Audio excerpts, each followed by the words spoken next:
Nanjye kuba ikaze wafunguye Learn with Dr. Olive, aho tubagezaho ibiganiro byinshi bijyanye n'uko wakwita ku mwana ndetse n'uko twakurikirana umwana agakura afite ubuzima bwiza.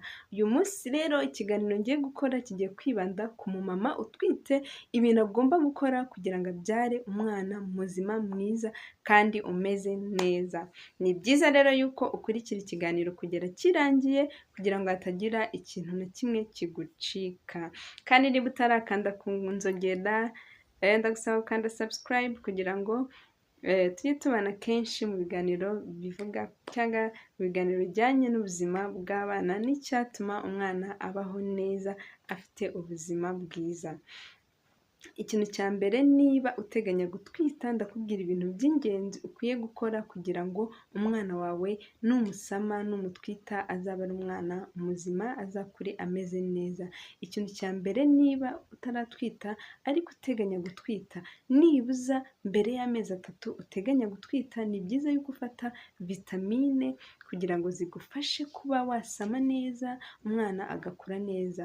Ni byiza yuko nibuza mbere y'amezi 3 ufata icyo twita folic acid.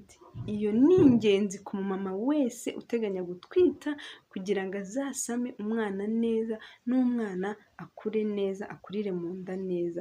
Ikindi kintu ni ugufata icyo twita fer cyangwa iron. Iyo nayo, ibyo bintu bibiri ni ingenzi ku mama uteganya gutwita kugira ngo bifashe umubiri we kwitegura, ndetse no mu gihe yasamye umwana yireme neza, hatazagira ibibazo na bimwe agira bijyanye n'umubiri. Ibyo bintu biragufasha iyo witegura gutwita kugira ngo umwana azakure neza. Ikindi kintu ngiye kubwira abamama batwite kugira ngo abana bakure neza, abana bireme mu buryo bwiza, umwana azakure afite ubuzima bwiza, nta bibazo byinshi afite by'ubuzima. Ubundi umumama utwite wese, nk'uko nari mbivuze, n'undi wese witegura gutwita, ni ingenzi yuko afata folic acid cyangwa feri, kuko abamama benshi hari n'igihe bajya kwa muganga bakabaha ibinini ngo byongere amaraso, ugasanga ntabinyweye kuko ntago azi agaciro, nta nubwo azi n'impamvu babimuhaye. Ariko ni byiza yuko iki kiganiro nukirangiza utazongera na rimwe kwanga kunywa iriya miti baha umumama utwite, kuko haba hari impamvu ikomeye umuganga adesida kuguha iriya miti kugira ngo igufashe cyangwa ifashe umwana wawe. Ubundi iyo umuntu atwite akenshi usanga amaraso agabanuka, kuko uba ufite umuntu mu nda nawe ukeneye intungamubiri, ugasanga n'amaraso y'umumama agenda aba makeya. Ibyo rero bikaba byatuma n'umwana bimugiraho ingaruka. Ariko iyo ufashe iriya miti ukayifata mu gihe cyateganyijwe cyose umuntu aba atwite, usanga rwose nta kibazo umumama agira, kandi ugasanga n'umwana akura neza. Rero umuntu wese utwite n'umuntu witegura gutwita, ni byiza yuko bafata iriya miti fer, agafata na folic acid. Abenshi barayizi nubwo banga kuyinywa kuko batazi impamvu ari ingenzi. Ubundi dore impamvu folic acid ari ingenzi ku mama utwite. Iriya folic acid izafasha umwana wawe mu gihe ari kwirema, muri ya process yo kugenda azana ingingo zimwe na zimwe, azizana mu buryo bwiza.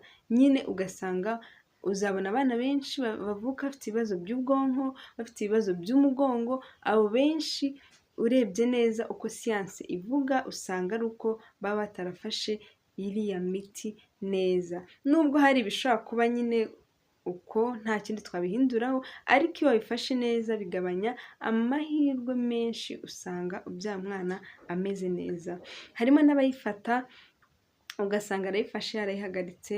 Ibyo nabyo si byiza. Nibuza ni ingenzi yuko uyifata mu gihembwe cyose cyo gutwita cyawe. Nk'uko tubizi, umumama utwite agira ibihembwe 3, ariko iriya miti ni ingenzi cyane yuko uyifata mu gihembwe cya mbere cyangwa mu mezi 3 yo gutwita, kuko niho umwana aba ari gukura, niho umwana aba ari kwirema ingingo. Icyo gihe rero nuyifata uzafasha umwana wawe gukura neza, kwirema neza, ingingo zikaza zimeze neza. Ni ingenzi rero yuko mubyeyi wowe nimba utwite iriya miti uyifata neza. Ikindi kintu cy'ingenzi ku mumama utwite kugira ngo ubyare umwana umeze neza, ni ukwita kuri hydration. Ese unywa amazi? Ese unywa amazi ahagije? Kuko amazi nayo azafasha umubiri wawe kuba uhora umeze neza nta mwuma ufite, bityo bifashe n'umwana wawe kumererwa neza mu nda.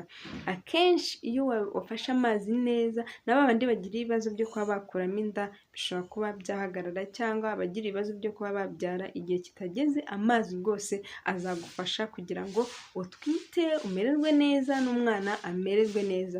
Ubundi umumama utwite aba agomba gufata nibuza udukombe 12 ku munsi. Ni byiza rero yuko umenya impamvu, kuko bizakurinda kubyara igihe kitageze, bifasha umwana wawe gukura neza, bigufashe nawe kumva wa munaniro, kumva ubwonko bwawe butameze neza, ibyo byose bizavaho.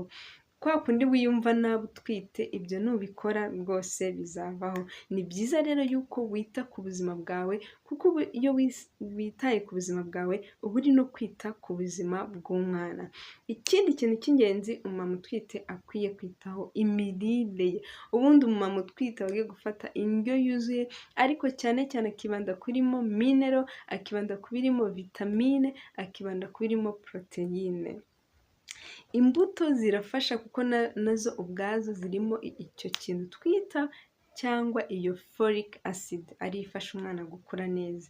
Ni byiza rero yuko wita gufata imbuto nyinshi, ugafata imboga nyinshi, ugafata n'ibyubaka umubiri, amafi, inyama se, amagi, ibyo bizafasha umwana wawe gukura neza, akure afite ubuzima bwiza. Ibyo bintu bine ni ingenzi ku mumama utwite. Ikindi kintu cya gatanu, kwisuzumisha neza ku gihe.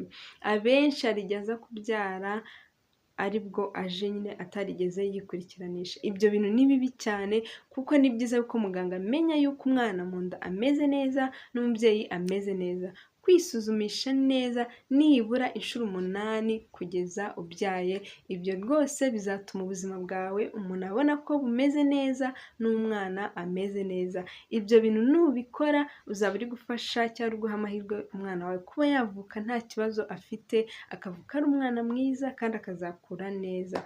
Ni byiza rero yuko tubyitaho kugira ngo umubyeyi adahura n'ibibazo byinshi, cyangwa n'umwana akazahura n'ibibazo byinshi bitewe n'uko umubyeyi atamwitayeho atwite. Nizere ko hari ikindi kintu ungukiye muri iki kiganiro, kandi ugiye kubikora kugira ngo uzabyare umwana umeze neza. Wandike muri comment nimba hari igitekerezo cyangwa icyifuzo ufite kugira ngo tujye tubana kenshi, kandi ukore subscribe kugira ngo hatagira ikiganiro na kimwe kigucika.